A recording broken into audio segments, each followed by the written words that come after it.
Greetings. Thank you for agreeing to escort the ambassador to Pajem. Ambassador Soketh is currently attending a ritual to honor the end of the Kalrek holiday. He will be done soon, but the ambassador is hesitant to use transporter technology. His bias against the transporters is not logical, but I have come to accept it. I believe that Soketh would be much more comfortable traveling by shuttlecraft. I have received clearance for you to land near the ambassador's location. I look forward to meeting you in person.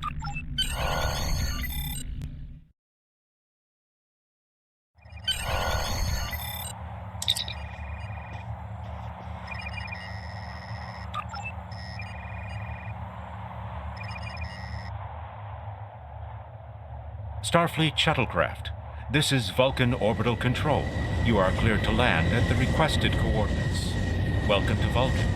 Please enjoy your stay.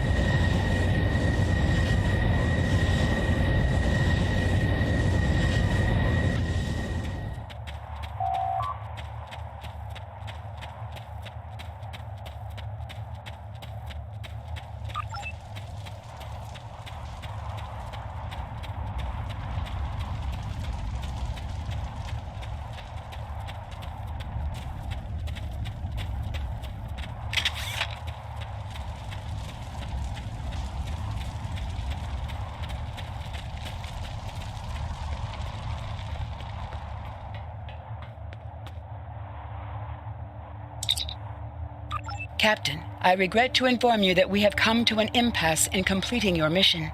Allow me to explain. As you know, Pajem is sacred to the Vulcan people, and access to it is strictly prohibited. Ordinarily, this would not present any difficulty, but Savin, the leader of the order that maintains the monastery, has chosen this moment to illogically refuse to grant Ambassador Soketh permissions to meet with the abbot at Pajem. This is most abnormal. The ambassador has considered going to the council to request that they overrule Savin, but the process will take time that he simply does not have. If the ambassador is unable to complete his journey to Pajem now, he will have to delay it until after the trade conference at Coridan is complete, and that could take weeks. The ambassador, I'm afraid, has spent too much time off-world. I have seen it change him. His interactions with other species have grown easier over the years, but our own people have become more challenging for him to deal with. Perhaps you could speak to Savin. I know he has a great deal of respect for Starfleet, and you might have an easier time than he has in convincing him to grant the ambassador's request.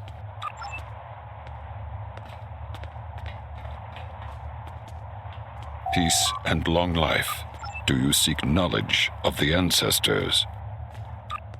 Soketh accuses me of abandoning logic, but he is the one refusing to explain his reasons for wanting to go to Pajem.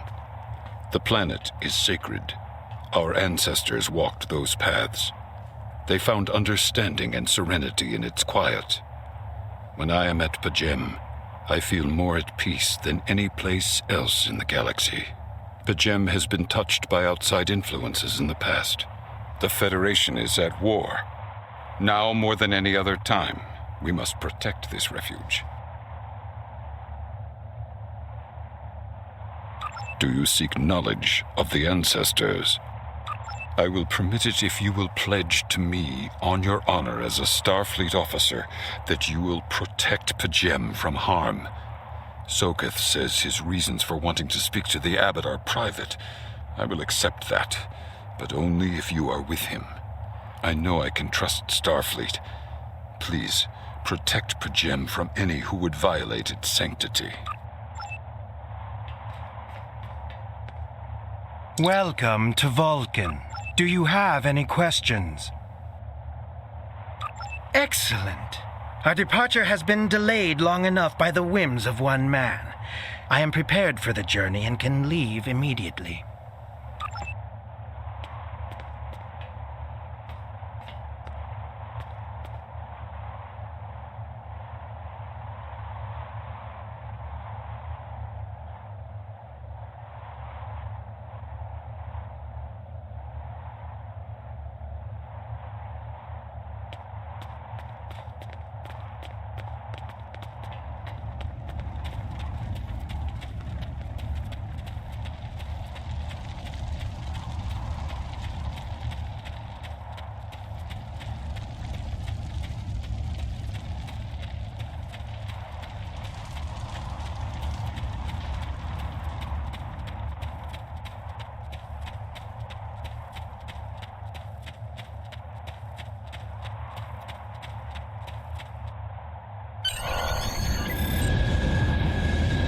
Starfleet shuttlecraft, we have logged your flight trajectory, and you are cleared for departure. Live long and prosper.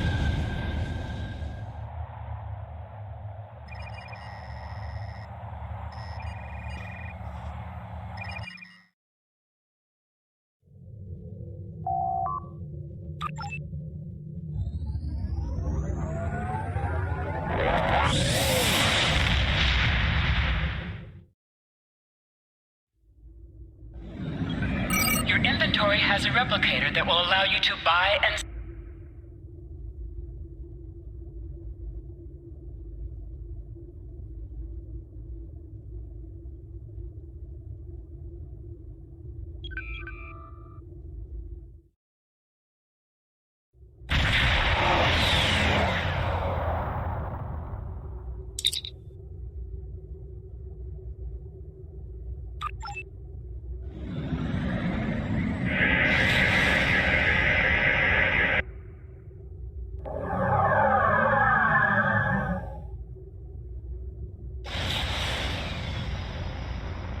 This is Captain Katat. All Klingon vessels, target their warp drive. There will be no escaping our vengeance this time.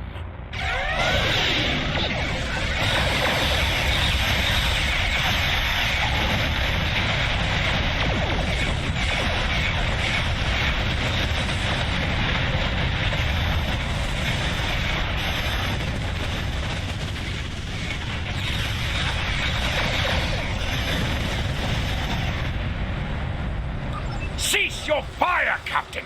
Perhaps today is a day for words. My fellow captains were blinded by our vengeance toward the shapeshifter aboard your vessel. They have died with honor. But if I am to die this day, then I would prefer to regale the halls of Stovokor with the tale of that foul creature's death.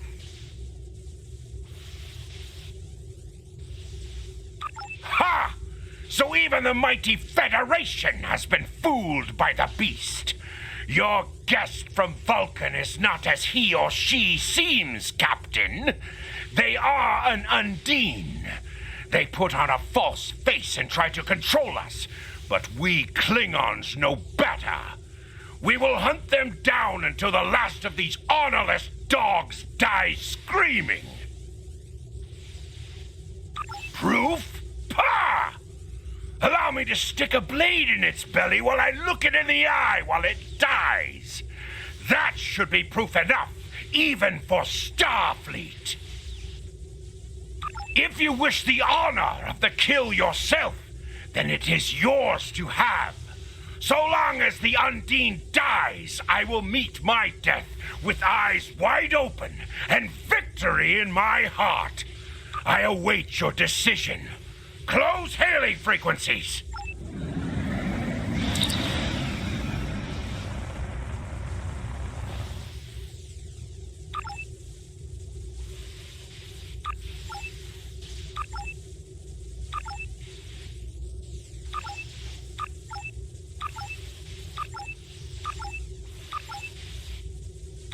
My patience is growing thin, Captain.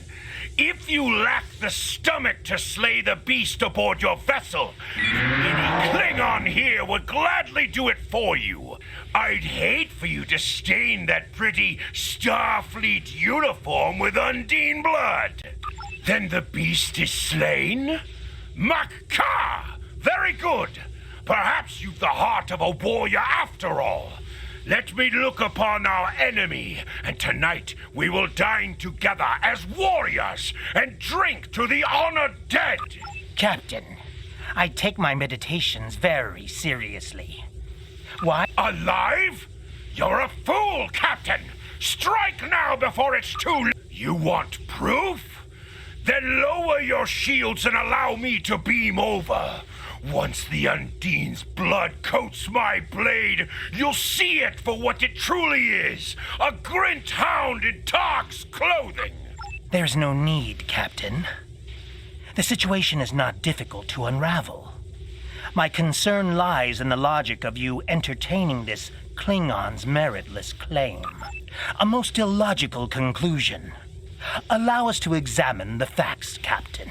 You have a crippled Klingon vessel, whose captain has made unsubstantiated claims that I am an Undine, a species that is known to both the Federation and the Klingon Empire as a considerable threat.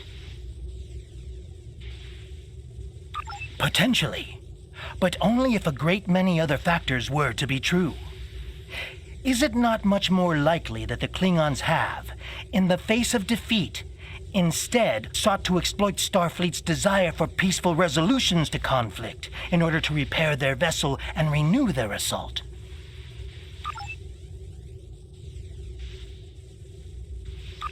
A true warrior strikes without mercy, Captain. I only hope to teach you this lesson personally before the Undine does. We may not be able to best your vessel, but a Klingon knows many roads to victory.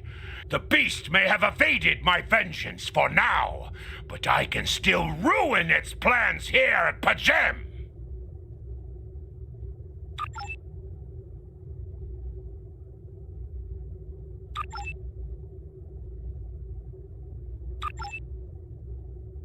A wise precaution. Though I admit I am eager to see my people safe, I will await word until the monastery is secured.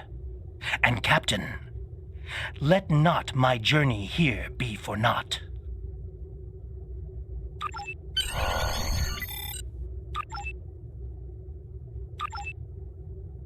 A wise precaution.